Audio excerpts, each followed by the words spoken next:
Hi guys! Magluluto si Bibong ng hamburger. So, gawang-gawa niya yan guys. So, yan po yung pang dinner namin today.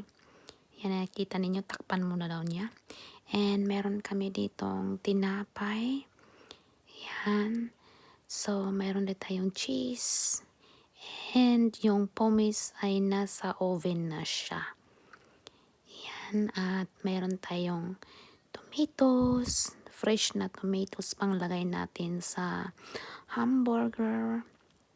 Yan, at ilagay na ni Bibong ang cheese dyan mismo sa hamburger na kanyang pinap-fried. Ayan, at lagyan na po natin siya ng sauce. Ayan, yung parang palaman siya. And that. Ayan. So, pampalaman talaga yan sa hamburger. Yan. At grabing busog na busog ako siguro niyan kasi dalawa talaga yung kakainin ko plus yung pomis pa. I think hindi ko maubos. Isa lang siguro maubos ko dyan.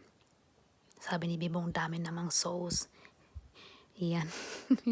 Napadami ko lang guys.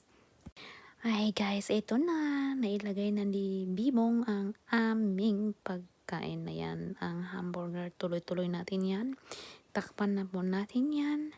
Nabaliktad yung sa akin. Nabaliktad talaga yung hamburger ko. Yun. So, I think maubos ko. Ayan na po yung pomis guys. Ayan. Ayan na po guys. Ready to eat na. Ayan. So, yung pomis guys, hindi talaga yan na prito. As in, hindi na fried sa oil yan. Kaya, walang masyadong, hindi siya masyadong oil. Okay? Yan. I hope ma-enjoy ako sa kinakain ko ngayon.